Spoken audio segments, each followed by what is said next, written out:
Pernahkah Anda memperhatikan bahwa setiap kali Anda berada di ambang terobosan nyata dalam pemahaman spiritual Anda, orang-orang tertentu tiba-tiba muncul dalam hidup Anda, atau mereka yang sudah ada di dalamnya menjadi lebih intens, lebih hadir, lebih menuntut?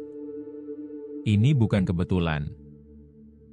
Helena Blavatsky, wanita yang menjelajahi beberapa rahasia terdalam okultisme timur dan barat, mengidentifikasi 3 tipe orang tertentu yang digunakan para archon sebagai instrumen untuk menetralisir mereka yang mulai terbangun. Dan ketika saya mengatakan instrumen, saya tidak menggunakan metafora. Orang-orang ini benar-benar berfungsi sebagai perangkat yang diprogram untuk menguras energi Anda, mengalihkan perhatian Anda, dan menyabotase kemajuan Anda tepat ketika Anda paling membutuhkan kejelasan dan kekuatan. Saya tahu ini mungkin terdengar intens, tetapi bersabarlah, karena apa yang akan Anda pahami dalam beberapa menit ke depan dapat sepenuhnya mengubah cara Anda memandang hubungan Anda, dan memberi Anda peta yang tepat untuk melindungi diri Anda sendiri. Blavatsky bukanlah seorang spiritualis yang hanya berbicara tentang cinta dan cahaya sambil mengabaikan realitas praktis dari jalan okultisme. Ia sangat teliti, lugas, dan tanpa kompromi dalam hal perlindungan spiritual. Dan apa yang ia ungkapkan tentang 3 kategori orang ini sangat akurat sehingga ketika Anda belajar mengenali mereka, Anda benar-benar dapat melihat serangan itu terjadi secara langsung, dan melindungi diri Anda sebelum kerusakan menjadi tidak dapat diperbaiki. Tetapi sebelum saya menunjukkan kepada Anda siapa ketiga kategori ini, Anda perlu memahami sesuatu yang mendasar tentang bagaimana para archon beroperasi. Karena jika Anda tidak memahami ini, Anda akan terus jatuh ke dalam perangkap yang sama berulang kali, berpikir bahwa masalahnya terletak pada Anda. Anda akan berpikir bahwa Anda tidak cukup kuat, tidak cukup spiritual, bahwa Anda gagal entah bagaimana. Dan itu semua bukan itu. Masalah sebenarnya adalah tidak ada yang mengajari Anda untuk mengenali taktik peperangan spiritual yang terus-menerus digunakan terhadap Anda. Para archon adalah entitas yang digambarkan Blavatsky sebagai penjaga sistem kendali materi. Mereka bukanlah setan dalam pengertian agama tradisional. Sebaliknya, mereka adalah kecerdasan yang mengelola penjara kesadaran manusia dan memiliki kepentingan langsung untuk menjaga Anda tetap pada frekuensi rendah, terjebak dalam pola pikir terbatas dan dikonsumsi oleh drama emosional yang tak berujung. Mengapa? Karena ketika Anda beroperasi pada frekuensi ini, Anda menjadi mudah diprediksi, dikendalikan, dan secara energetik berguna bagi sistem mereka. Anda menghasilkan energi emosional yang padat yang memicu seluruh struktur kendali. Tetapi inilah bagian yang menarik. Para archon telah lama menemukan bahwa menyerang Anda secara langsung tidak efektif. Jika mereka muncul sebagai entitas yang menakutkan, atau jika serangan itu jelas bersifat supranatural, Anda akan mengenali ancaman tersebut dan membela diri. Jadi mereka mengembangkan sesuatu yang jauh lebih canggih. Mereka menggunakan manusia. Orang biasa. Orang yang Anda kenal. Terkadang bahkan orang yang Anda cintai. Dan alasan mengapa hal itu berhasil dengan baik adalah karena Anda tidak pernah curiga sedikit pun. Anda hanya berpikir Anda berurusan dengan masalah hubungan normal, perbedaan kepribadian, orang-orang yang tidak memahami Anda. Anda tidak menyadari bahwa Anda sedang diserang secara sistematis melalui vektor manusia yang diprogram secara tepat untuk menetralkan Anda. Blavatsky menyebut ini sebagai interferensi vektor. Ia menjelaskan bahwa para archon bahkan tidak perlu sepenuhnya merasuki orang atau mengubah mereka menjadi pelayan yang sadar. Mereka hanya memperkuat kecenderungan tertentu yang sudah ada dalam jiwa manusia yang belum berkembang. Mereka mengambil kerentanan, ketakutan, kekurangan, dan pola perilaku yang ada, dan mengintensifkannya pada saat-saat strategis. Orang tersebut tidak tahu bahwa mereka sedang dimanfaatkan. Mereka berpikir mereka bertindak atas kehendak bebas mereka sendiri, mengikuti perasaan dan pikiran mereka. Namun kenyataannya, itu telah menjadi saluran untuk agenda yang jauh lebih besar yang dirancang khusus untuk mencegah Anda melepaskan diri dari belenggu ilusi materi. Dan inilah kejeniusan sebenarnya dari operasi ini. Orang-orang ini biasanya muncul, atau tiba-tiba menjadi lebih aktif, tepat ketika Anda akan mengalami wahyu besar. Ketika Anda sedang mengembangkan kemampuan spiritual baru. Ketika Anda akhirnya mulai memahami sesuatu yang dapat membebaskan Anda dari pola lama. Seolah-olah sistem mendeteksi bahwa Anda akan melarikan diri, dan secara otomatis mengaktifkan vektor manusia ini untuk menarik Anda kembali. Dan itu berhasil hampir setiap saat, anggota parlemen, karena Anda tidak mengharapkan serangan datang dari sudut itu. Jadi mari kita bahas kategori pertama. Para penyelamat yang penuh belas kasih. Mereka adalah orang-orang yang tampaknya selalu mengalami krisis. Mereka selalu membutuhkan Anda. Selalu ada drama yang hanya Anda yang bisa selesaikan. Dan lihat jebakan yang sempurna. Anda merasa senang membantu. Anda merasa berguna, dibutuhkan, dan penuh belas kasih. Anda berpikir Anda bertindak seperti orang yang berevolusi dengan selalu ada untuk orang ini ketika mereka membutuhkan Anda. Tetapi Blavatsky mengidentifikasi ini sebagai salah satu bentuk vampirisme energi sistemik yang paling efektif yang ada. Orang-orang ini tidak memalsukan krisis mereka. Bagi mereka, masalahnya nyata. Tetapi ada pola yang akan segera Anda kenali ketika Anda mulai mengamatinya. Tidak ada yang pernah benar-benar terselesaikan. Anda membantu. Anda memberi nasihat. Anda bahkan menemukan solusi konkret untuk masalah yang mereka timbulkan. Dan beberapa minggu kemudian, masalah baru muncul. Sama mendesaknya. Sama dramatisnya. Lalu yang lain. Krisis tidak pernah berakhir. Kebutuhan tidak pernah terpenuhi. Anda tidak pernah mencapai titik di mana orang tersebut berkata, "Terima kasih. Sekarang saya bisa mengurus diri sendiri." Mengapa? Karena peran orang ini dalam pola Arkon bukanlah untuk menyelesaikan masalah mereka sendiri. Peran mereka adalah untuk membuat Anda sibuk menyelesaikan masalah orang lain. Untuk menguras waktu, energi mental, dan kekuatan emosional Anda. Untuk mencegah Anda fokus pada pengembangan spiritual Anda sendiri. Dan hal yang paling jahat dari semua ini adalah ketika Anda mulai menjauhkan diri, Anda merasa bersalah. Anda merasa egois. Anda berpikir Anda meninggalkan seseorang yang membutuhkan Anda. Para Arkon tahu persis bagaimana menggunakan nilai-nilai spiritual Anda sendiri untuk melawan Anda. Blavatsky sangat jelas tentang hal ini. Belas kasih sejati bukan berarti terus-menerus mengorbankan diri untuk seseorang yang tidak berusaha sungguh-sungguh untuk mengubah situasinya. Belas kasih sejati terkadang berarti membiarkan seseorang menghadapi konsekuensi dari pilihan mereka sendiri. Karena selama Anda tetap menjadi penyelamat abadi, mereka tidak akan pernah mengembangkan kekuatan mereka sendiri. Dan Anda akan tetap terjebak dalam siklus yang mencegah Anda untuk maju. Sebelum Anda meninggalkan pesan ini, ada satu hal lagi yang perlu Anda pahami. Ini adalah sesuatu yang hampir tidak pernah dibicarakan siapapun, namun muncul berulang kali dalam kehidupan orang-orang yang benar-benar mengalami kebangkitan spiritual. Blavatsky mengisyaratkannya, tetapi sangat sedikit orang yang memperhatikannya. Karena begitu Anda mengenalinya, Anda mulai melihatnya di mana-mana. Setelah Anda belajar mengidentifikasi 3 kategori orang, penyelamat yang penuh kasih sayang, penanya yang rasional, dan spiritualis yang dangkal. Ada fase lain yang mulai muncul. Fase yang lebih tenang. Fase yang lebih halus. Ini adalah apa yang banyak tradisi okultisme gambarkan sebagai ujian gangguan internal.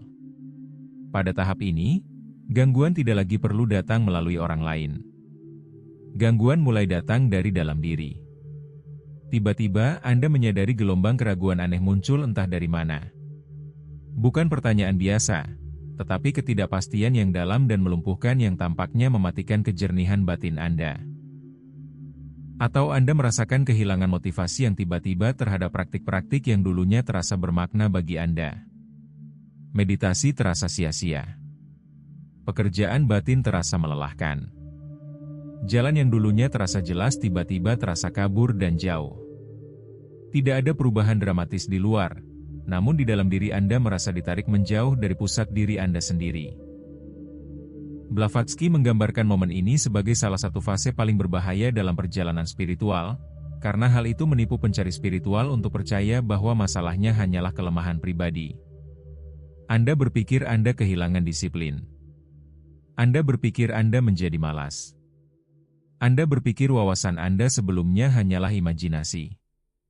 Tetapi apa yang sebenarnya terjadi adalah sesuatu yang jauh lebih strategis.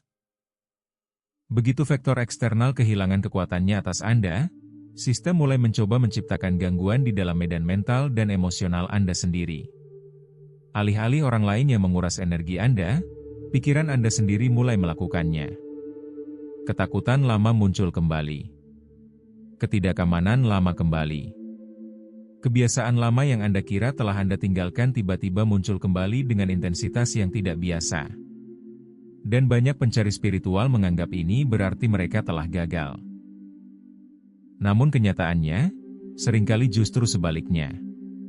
Artinya, strategi-strategi sebelumnya telah berhenti berfungsi. Jadi sistem tersebut beralih ke lapisan terakhir, destabilisasi internal. Tujuannya sederhana. Jika Anda tidak dapat terganggu oleh orang lain, dan Anda tidak dapat diyakinkan oleh para skeptis, dan Anda tidak dapat terjebak oleh spiritualitas yang dangkal, maka satu-satunya strategi yang tersisa adalah membuat Anda meragukan diri sendiri. Karena seseorang yang mempercayai persepsi langsungnya tidak mudah dikendalikan. Tetapi seseorang yang terus-menerus mempertanyakan pengetahuan batinnya sendiri menjadi tidak stabil. Dan ketidakstabilan menciptakan keraguan. Keraguan memperlambat kemajuan. Dan kemajuan yang lambat membuat Anda tetap berada dalam sistem lebih lama. Blavatsky memperingatkan bahwa satu-satunya jalan keluar dari fase ini adalah kejujuran diri yang radikal dikombinasikan dengan disiplin yang teguh. Bukan reaksi emosional. Bukan pengalaman spiritual yang dramatis. Hanya kerja batin yang konsisten. Pengamatan yang tenang terhadap pikiran Anda sendiri. Kesadaran akan pola-pola emosional tanpa mengidentifikasi diri dengan pola-pola tersebut. Dan komitmen yang teguh pada jalan tersebut bahkan ketika antusiasme untuk sementara menghilang. Karena jalan sejati menuju pencerahan tidak dibangun di atas inspirasi yang konstan. Jalan itu dibangun di atas ketekunan. Akan ada hari-hari ketika kejelasan terasa jauh. Akan ada saat-saat ketika seluruh perjalanan terasa tidak pasti. Tetapi jika Anda tetap melanjutkan, dengan tenang, sabar, tanpa mencari validasi terus-menerus, sesuatu yang dahsyat mulai terjadi. Kesadaran Anda menjadi stabil. Gelombang keraguan kehilangan intensitasnya. Gangguan memudar. Dan perlahan, bentuk persepsi yang lebih dalam mulai muncul. Bukan kegembiraan. Bukan visi dramatis. Tetapi pengetahuan yang tenang dan mantap. Kepastian yang tidak bergantung pada persetujuan orang lain. Persepsi tentang realitas yang tidak lagi runtuh di bawah tekanan. Pada titik itu, sistem kehilangan pengaruh terkuatnya atas Anda. Karena seseorang yang tidak dapat terkuras secara emosional, tidak stabil secara mental, atau terganggu secara spiritual menjadi sangat sulit dikendalikan. Dan inilah tujuan sebenarnya dari ujian-ujian ini. Bukan untuk menghentikan Anda, tetapi untuk melihat apakah Anda siap untuk melampaui batasan-batasan yang mengendalikan sebagian besar orang. Jadi, jika Anda mengenali pola-pola ini dalam hidup Anda saat ini, gangguan, pengalihan perhatian, keraguan yang tiba-tiba, jangan langsung berasumsi bahwa ada sesuatu yang salah. Terkadang itu hanyalah tekanan terakhir yang muncul sebelum perubahan besar dalam kesadaran. Dan mereka yang memahami ini tidak panik. Mereka tidak mundur.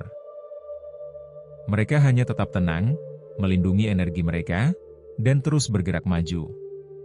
Dan tekad yang tenang itulah yang memungkinkan mereka melewati api dan muncul dengan tingkat kejelasan yang tidak pernah dicapai sebagian besar orang seumur hidup mereka. Sebelum kita mengakhiri transmisi ini, ada satu lapisan lagi yang perlu dipahami. Hal ini jarang dibahas secara terbuka, namun setiap pencari yang serius pada akhirnya akan menemukannya. Setelah Anda mulai mengenali 3 kategori gangguan. Para penyelamat yang penuh kasih sayang, para penanya yang rasional, dan para spiritualis yang dangkal, sesuatu yang lain mulai terjadi. Hubungan Anda mulai mengatur ulang dirinya sendiri. Bukan secara bertahap. Terkadang sangat tiba-tiba. Orang-orang yang dulu Anda ajak bicara setiap hari mulai menghilang dari hidup Anda tanpa konflik dramatis. Percakapan yang dulunya terasa alami mulai terasa dipaksakan. Topik-topik yang dulunya mengikat Anda tidak lagi beresonansi dengan cara yang sama. Pada awalnya, banyak pencari menafsirkan ini sebagai kegagalan pribadi. Mereka berpikir bahwa mereka telah menjadi jauh, antisosial, atau terputus dari orang lain. Tetapi Blavatsky menyarankan bahwa sesuatu yang lebih dalam sedang terjadi. Ketika kesadaran Anda mulai bergeser, frekuensi energi Anda juga berubah. Dan hubungan manusia jauh lebih bergantung pada resonansi energi daripada yang disadari kebanyakan orang.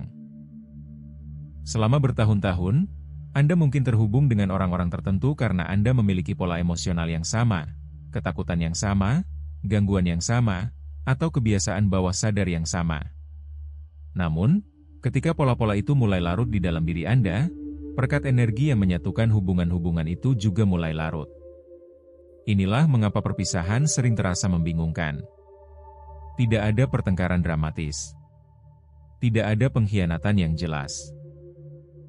Hanya perasaan tenang bahwa hubungan itu tidak lagi ada seperti dulu.